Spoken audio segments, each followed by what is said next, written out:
Subscribe कीजिए astro Gemini channel को और बेल का बटन ज़रूर दबाइए ताकि नए वीडियोस के नोटिफिकेशंस आपको जल्द से जल्द मिल पाए। नमस्कार दोस्तों, आज मैं फिर हाजिर हूँ एक नए वीडियो के साथ आपके अपने channel astro Gemini the cosmic killer में।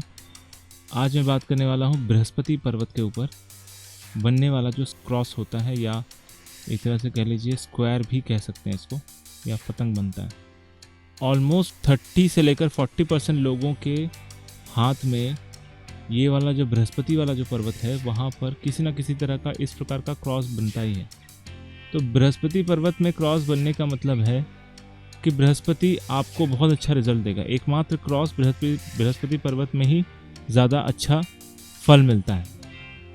उसके अलावा अगर इस प्रकार का चौकोर या वर्ग या 4 एंगल वाला कुछ भी बन जाए, आयताकार वर्गाकार कुछ भी बन जाए, तो बृहस्पति पर्वत को वो और भी ज़्यादा सिक्योरिटी देता है। यानी ऐसे लोगों का बैकबोन यानी फाइनेंशियल कंडीशन बहुत बहुत अच्छा होता है। ये लोग ऐसे घर में पैदा होते हैं जहाँ पर ऑलरेडी फाइनेंशियली चीज़ें जो है स्टेबल होती हैं। प्लस ऐसे लोगों का अगर कुछ नहीं भी है तो भी वो धीरे धीरे जैसे जैसे उम्र बढ़ती जाती है बहुत जल्दी अपने आप को परिस्थिति के अनुसार ढालना जानते हैं। और अगर वो रंक के घर में पैदा हो तो अपने कर्मों से वो राजा भी बन सकता है। ऐसे लोगों को बहुत कम उम्र में पैसा कमाना आ जाता है कि पैसा कमाया कैसे जाता है, वो ट्रिक इनको बहुत कम उम्र में समझ में आ जाता है। करीब 8-9 साल के बाद ही इन लोगों का जो मेंटालिटी होता है ना, पैसे कमाने की, वो ज़्यादा रुझान हो जाता है। और साथ में अगर कोई भाग्य रेखा चंद्र पर्वत से निकलते हुए इस प्रकार से सीधे बृहस्पति पर्वत में चली जाए तो समझ लीजिए कि ऐसा व्यक्ति ज्ञानदाता होता है। खुद बहुत पढ़ा लिखा नहीं होता, लेकिन वो अपने से ज़्यादा ऊंचे डिग्री वाले स्टूडेंट्स को पढ़ा देता है, पढ़ाने में सक्षम होता है। एक मेरे पास बहुत ही स्ट्रॉन्ग हाथ मैंने देखा था, उसकी फ़ोटो मेरे पास नहीं है। जब मैं शुरुआती दौर पे था, बिल्कुल शुरुआती दौर पे जब मैं हाथ देखता था, उस टाइम पे मैंने एक इंसान के बिल्कुल यही रेखा देखी थी। चंद्र पर्वत से सीधा भाग्य रेखा निकल के बृहस्पति पर्वत में गया हुआ था। तो वो सर जो थे, टीचर थे, उन्होंने कभी गवर्नमेंट जॉब के लिए तैयारी नहीं करी। मैंने पूछा कि आपने गवर्नमेंट जॉब के लिए तैयारी क्यों नहीं की, गवर्नमेंट जॉब क्यों नहीं किया? उन्होंने कहा कि देखो, गवर्नमेंट जॉब में क्या होगा, सैलरी में मैं खुश रहूँगा, मुझे पढ़ाने का इंटरेस्ट नहीं रहेगा, क्योंकि मैं अच्छे से पढ़ाऊँ, मन दे के पढ़ाऊँ, नहीं पढ़ाऊँ, लेकिन मुझे फ़िक्स पैसा मिलना है। मुझे पढ़ाने में ज़्यादा इंटरेस्ट है, नौकरी में ज़्यादा इंटरेस्ट नहीं है। इसलिए मैं अपना कोचिंग क्लास या ट्यूशन्स पढ़ाने में ही मुझे ज़्यादा इंटरेस्ट आता है। और मेरा हमेशा ही मन है कि मैं दूसरों को ज़्यादा से ज़्यादा सिखा सकूँ। हालांकि वो ग्रेजुएट थे, लेकिन पढ़ाते थे MCOM, MBA और उससे भी हायर स्टडीज़ वाले जो इकोनॉमिक्स और अकाउंट्स, बिजनेस मैनेजमेंट, ये सारे सब्जेक्ट्स को पढ़ाते थे। जबकि उनकी डिग्री थी सिर्फ और सिर्फ BCom, bachelor in commerce.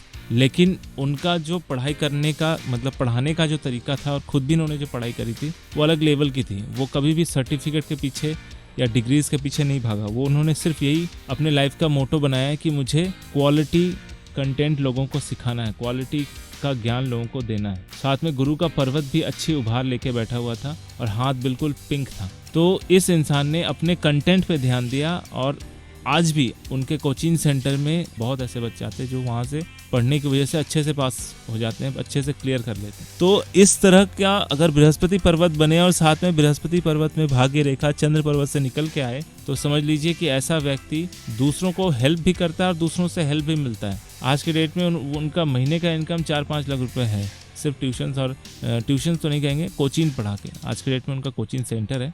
Coaching centre से उनको इतना अच्छा फ़ायदा मिलता है, इतना अच्छा पढ़ाते हैं, क्योंकि because he love to teach. Teaching उनका पैशन है, ठीक है। तो बृहस्पति पर्वत सिर्फ और सिर्फ टीचिंग के लिए मशहूर नहीं है। बृहस्पति पर्वत ज़्यादा मशहूर है, ज़्यादा काम देता है, इंसान को ज्ञानी बनाता है। इंसान का जो नॉलेज का लेवल है वो बहुत अपर क्लास का होता है। चाहे वो उसके पास डिग्री कम हो, लेकिन नॉलेज वाली बात कही जाए तो नॉलेज इनके पास भरपूर होता है, भरपूर। आज के डेट में उन्होंने 2 किताबें लिखी हैं, और वो भी मैनेजमेंट के ऊपर, और उसको सहायिका कहा जाता है। सहायिका इन द सेंस की हेल्पिंग बुक जिसको कहते हैं, वो हेल्पिंग बुक की तरह काम करता है। और उनका जो है जर्नल भी निकलता है। तो जस्ट BCom उन्होंने सिंपल ग्रेजुएशन करी और उसके बाद फिर वो पढ़ाने लग गए। तो यही कहने का मतलब यह है कि बृहस्पति पर्वत अपने आप में बहुत ज़्यादा सपोर्टिव होता है। अगर वो नहीं भी पढ़ाते ना, तो वो कुछ ऐसा कर रहे होते जहाँ पर वो सिखाने का काम करते हैं। मेनली उनका जो मकसद है वो सीखने और सिखाने का है, ठीक है। तो आप भी देखिए कि आपके हाथ में बृहस्पति पर्वत किस स्थिति में है। अगर इसी स्थिति में है, अच्छा है, और भाग्य रेखा भी बृहस्पति पर्वत में जाके कनेक्ट हो जा रही है, तो समझ लीजिए कि आपको आजीवन खुद भी सीखना है और दूसरों को सिखाते जाना है। जितना ज़्यादा आप दूसरों को सिखाएंगे उतना ही ज़्यादा आपकी किस्मत जो है खुलती जाएगी, उतना ही ज़्यादा आप इनकम भी करते जाएंगे, एक्सपर्ट्स भी बनते जाएंगे, और धीरे धीरे आपकी लाइफ स्टाइल ही बदल जाएगी, ठीक है। तो आपको मेरा वीडियो कैसा लगा कमेंट करके ज़रूर बताइए। अगर अच्छा लगा तो लाइक कीजिए, दोस्तों के साथ शेयर कीजिए। अगर आप मेरे इस चैनल पे नए हैं तो सब्सक्राइब करना बिल्कुल ना भूलें। मेरा ये वीडियो देखने के लिए आपका बहुत बहुत धन्यवाद।